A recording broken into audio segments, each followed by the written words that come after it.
All right, let's take a look at some very important dates and times for Chiefs fans to be looking out for here in the month of March. But first, how about those?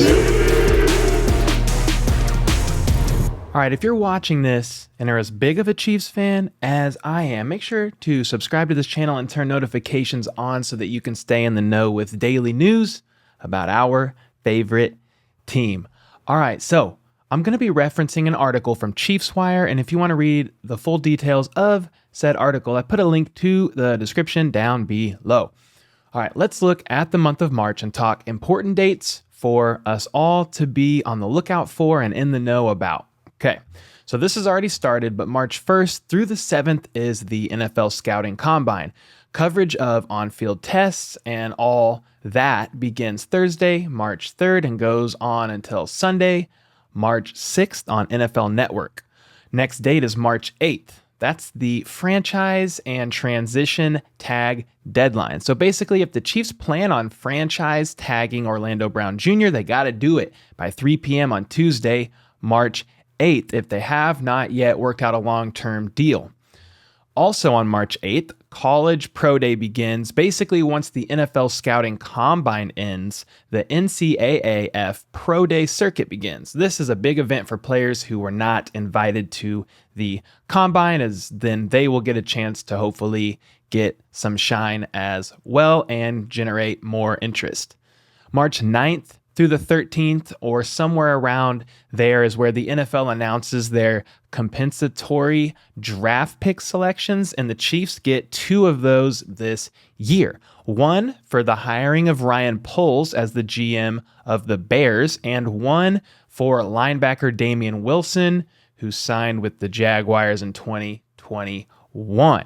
Or was traded to the Jaguars, one or the other. Looks like the Ryan Poles hire is projected to be a 3rd-round pick, and the trade of Damian Wilson will get them a 7th-round pick. So definitely keep your eyes on those 2 picks and see where they will end up being. Next up is March 14th through the 16th, and this is where things start to heat up. This is the NFL's legal tampering period, where teams are allowed to speak to players that are free agents of other teams. So this is the time where the Chiefs can legally talk with other free agents if they would like to do so. The article mentions something to the effect of maybe this is when the Chiefs would like to talk with a big free agent like, I don't know, Cardinals defensive end Chandler Jones.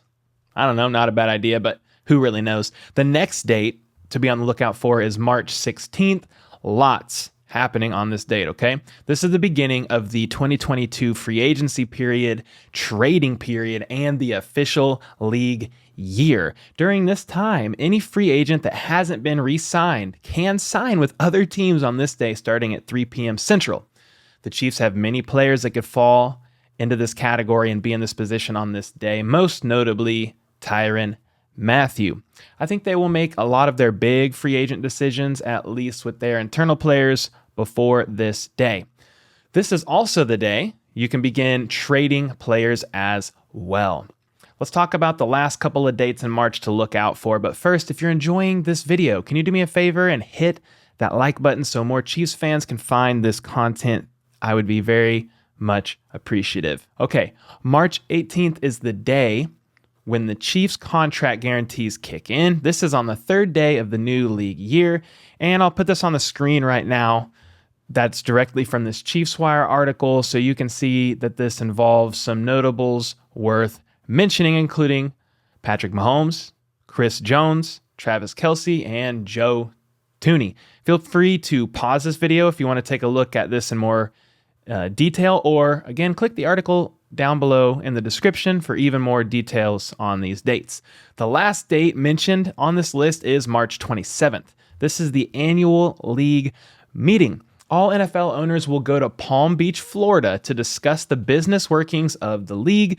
This is also where a meeting happens to potentially ratify rule changes for the next season. Most notably, this is where a change to the current overtime rules could happen. If you didn't know, the Colts recently submitted a proposal to get the overtime rules changed so that both teams have a possession in OT, regardless if the first team gets a TD or not on the opening drive. I would imagine the Chiefs would be in support of this change, even though recently Andy Reid, actually yesterday during his presser, was asked about this, and he basically said he's fine with whatever the league decides. It's happened both ways for them in the past. 2018 AFC Championship, we did not get a step on the field, but then it happened this year in the divisional round against the Bills where Josh Allen didn't get to step on the field. So yeah, he said, I'm kind of open to either way the league decides to go. So that is it for these dates of March. What are your thoughts on all of this? Is there a date in particular that you are most looking forward to? If so, let me know in the comments down below. I cannot keep up with all of them these days, but I do try to read through them all because it is important to me to read what you guys have to say, and I appreciate the support so much. I personally am excited most for the league new year to see what begins to happen there with our free agents and all that good stuff. If you enjoyed the video, make sure to like and subscribe for more Chiefs content like this. I post almost daily news about the Chiefs, and we'll be doing news like this all year long. So until next time, Chiefs Kingdom, let's go. How about those